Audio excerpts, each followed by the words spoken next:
Zdravím ako Memer Smile a vítajte pri ďalšom videu, tentokrát to bude zase z Redditu. Ideme si zareagovať na nejaké pekné futbalové vtipečky. Inak tento diel ja už som točil, lenže mne sa nenahrala obrazovka, takže vlastne vy by ste celý čas iba videli mňa, ako reagujem na nič. Takže bohužiaľ, všetky vtipky, ktoré dneska uvidíme, tak už som ich videl. Pokúsim sa aspoň trošku to nejak zábavnejšie, nejak poňať, aby to dávalo nejaký zmysel, toto celé video, lebo dosť ma to naštvalo, že normálne sa mi nenahrala obrazovka. Keby si chcel pridávať nejaké memečka, tak samozrejme chod na náš Reddit, ktorý je smeme, pridaj tam nejaké svoju tvorbu alebo šlohni od niekoho a daj to tam, proste normálne nejaké futbale, zaspievame sa spolu všetci spoločne. A keby si chcel niečo z Eleven T-Sports alebo Stop for Running, tak samozrejme použij kód SMILO. Ďakujem krásne podporiť mňa a moju tvorbu. Nice! Zasa sme na Soccer Circle Jerk, môj najobľúbenejší Reddit, ktorý ako vidíte vôbec nie je úplne že posadnutý antonym, vôbec, ani to tak nevyzerá. Dáme si top za posledný týždeň.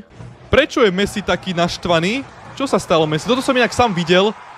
Messi jak chudák tam bojoval o loptu, ty vole, ešte tenko, ako tam ešte sotili toho brankára, normálne ešte mu tam išiel vynadať ten spoluhráč Messiho, ty kokos chudák, a išiel hneď za rozhodcom, že čo toto na červenú kartu je. Áno, presne tak, vek je len číslo pre týchto dvoch, presne tak, Ronaldo 9,3, 2 góly, 1 žltá karta, asistencia, Messi 9,9, vy ste blázni, však oni stále sú trendy. Stále sú trendy, oni neskutočne hrajú, čo si blázon. Ale Messi asi hraje v Austrálii, podľa mňa prestúpil, keďže je trošku opačne. Musíme ešte zagratulovať Modričovi a Ramosovi k spodeniu dieťatka. Dúfam, že to bol chlapec teda. Poľský futbal 9-11. No inak toto nožnice Ronaldo, ktoré dal na 5-0, akože nehovorím nič, že ten gól bol nejaký, že úplne že ultra úžasný, ale zase v jeho veku a že proste si to dovolil, takéto niečo, tak ako váš, že to je neuveriteľné. O chvíľku 40 rokov bude mať Ronaldo a také nožnice tam dal, že dovidenia, do počutia. Myslíte si, že vy v 40-ke budete robiť také nožnice niekedy? Ja si nemyslím. Ešte na takej úrovni. Jediný iba Ibrahimovič si to ešte dovolil.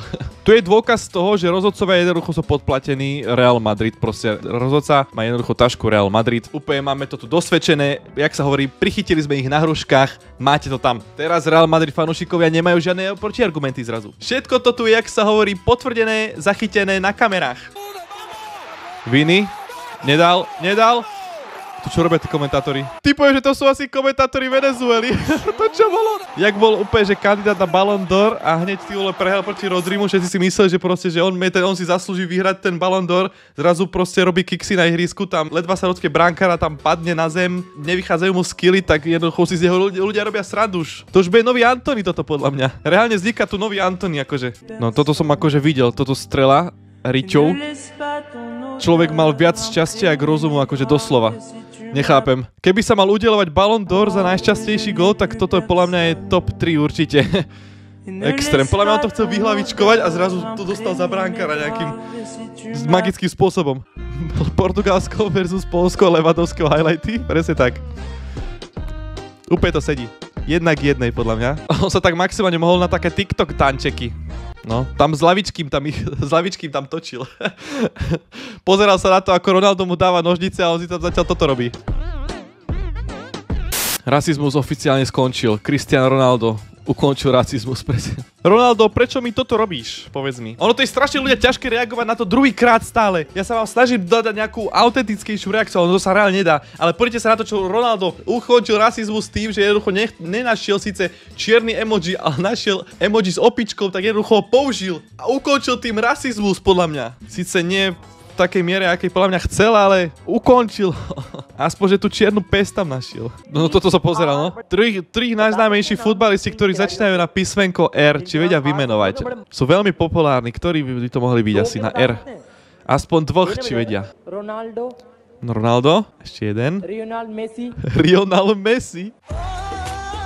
Chudák Messi. To iba v Indii sa takéto môže stať, podľa mňa reálne. Lionel Messi. Neviem, rozmýšľal som, že povie, neviem, Rantony, alebo Rudrik, a nie Lionel Messi. No, tu máme Haalanda po 2 týždňoch v Michalovcach, keď zatepluje bytovky, výborne. Jake Paul vyzval Kaziu Miura na 1v1 futbalový zápas. By som sa aj nečudoval, keby sa toto reálne stalo. Ľudia, ktorí neviete, že kto je Kazu Miura, tak to je asi najstarší profesionálny hráč na svete momentálne. My sme si ho tu aj googlili. On má 57 rokov, takže v podstate vo vekovke je ako Tyson.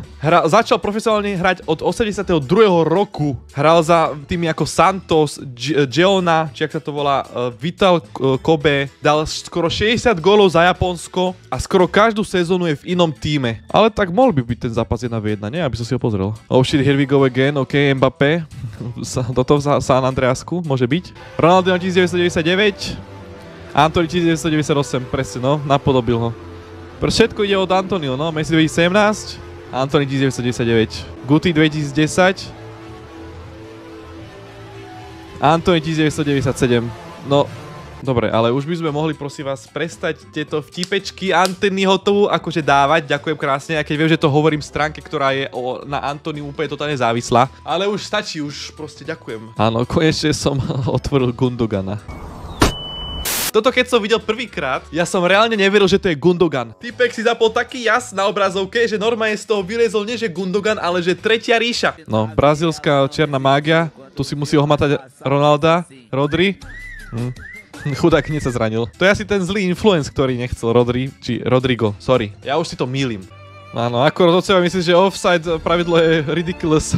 Mbappé. To som videl, toto pobavilo dosť. Čo robíte furt s tým Haalandom, akože chudák? Za to, že má dlhé vlasy, tak hneď ho musíte toto pregendrovať. Typek o chvíľku sa objaví na nejakom LGBT pride, podľa mňa.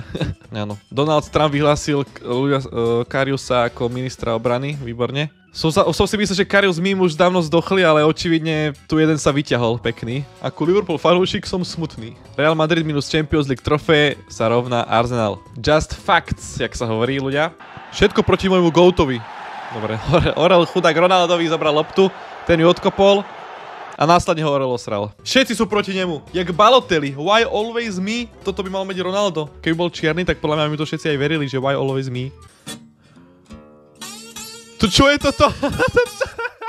To čo je toto? A toto som nevidel. Ten tam normálne čardá, že ten počul Karola Duchoňa, podľa mňa. Dobre, ideme sa ľudia vrhnúť na náš S-meme. Pozerám, že už nás je tam 61. Normálne to som nečakal, ľudia, keď tak sa pridajte na náš Reddit. Postujte tam nejaké memky, futbalové, vtipné, kradite a dajte to tam niečo vážne poriadne. Pozrieme si top za posledný týždeň. Kokos, najabotovanejší máš 7 abotov! Čo si blázon? Ako to vidíme my, ako to vidí rozhodca, presne tak. Hlavne v tých mládežnických súťažiach a v tých dorasteneckých, keď máte málo rozhodcov, rozhodca je niekde na polovici a zrazu sa pozerá na to, že či lopta je za čiarou. Jak sa hovorí, spravodlivosť v takom futbale neexistuje. Ja som si tým tiež prešiel, ľudia, nebojte sa. El Clasico, Mudryk versus Antony, two goats proti sebe. Tipy na to, koľko to skončí. OK, Švédi nás porazili síce 2-1, ale ako nemôže povedať, že sme hrali nejako úžasne dobre. Dosť veľa chýb sme tam spravili v obrane. Hlavne keď Švédi zase nastúpili s Izakom a bol tam ešte Gyökeres. Ten Izak tam normálne robil si kolotoče všetky, tam normálne zasekával hocičo, hocikoho. Tam normálne, ja som normálne nechápal, že čo sa s tým deje. Ale zase popravde my sme mali veľmi veľa šancí pomerne na to a sme ich aj nevyužili hneď v prvých sekundách, hneď tam vlastne Suslo nedal gól. Potom zase sme mali tiež nejakú dobrú šancu v druhom polčase sa mi zdá, nepamätám si už presne, že kto to bol. Nedali sme tiež gól. Zase naopak, zase aj Švédi mali veľa šancí. A podľa mňa spravodlivo sa to rozhodlo 2-1. Určite sme neboli lepší podľa mňa. Dobre, toto som už videl, toto si podľa mňa ukradol z tej stránky, kde som niečo ja kúkam. No toto som pozeral, nejaká Antigua a Barbuda, sa tým volá Aston Villa a úplne skoro rovnaké logo majú, len v iných farbách, to je akože halus. To je akože veľká vec toto podľa mňa. A ešte sa volá Premier League, proste ich liga. To je také, keď dáš opísať kamarátovi domácu úlohu a povieš, že aby to vyzeralo, ale nenápadne. Tak takto to dopadne. Ja som ešte videl v Zimbabwe v nejakej lige, normálne sú dva týmy, ktoré sa volá, jeden sa volá, že nejaký, že Black Men's, alebo také niečo Black, a potom druhý tým sa volal, že FC Poli, sa hrali proti sebe. Normálne sa zo mňa stáva TikToker. No, poďte sa na to, aha. 12,5 milióna a Charlie 11,7. Ľudia, vy ako neviete, ale na TikToku, teraz momentálne som populárnejší ako Charlie. Teraz to video má cez 15 miliónov pozretí, takže ľudia, vy neviete ani na koho sa pozeráte teraz. Som populárnejší ako tá vaša Charlie. Darwin to proste ťahá na bránu, potom čo proste to predribla bránkara ako normálne Ronaldo. V odraze tyčky vidí Gravenbercha. Totálne to tam zahral na Puskas Avard. Víťazný pas, proste gól. Darwin jednoducho oveľa lepší ako KDB. Ľudia, akože toto sú čisto fakty. Nemôžete proti tomu nič povedať. Dobre ľudia, ale toto je na dneska všetko. Ja vám veľmi pekne ďakujem za to, že si dopozerali tento diel až do konca. Sice tieto diely nemajú veľa pozretí. Dúfam, že keď som videl tieto memky druhýkrát, že nebolo to nejaké cringeové, snažil som sa aspoň trošku to nejako zachrániť. Snáď ďalší týždeň ľudia budú nejaké poriadne memky. Verím vám, že vy to dokážete. Dajte tam nejaké poriadne posty. Keď tak sa pridajte na Reddit a vidíme sa pri nejakom ďalšom videjku. A ahojte, čaute. Majte sa.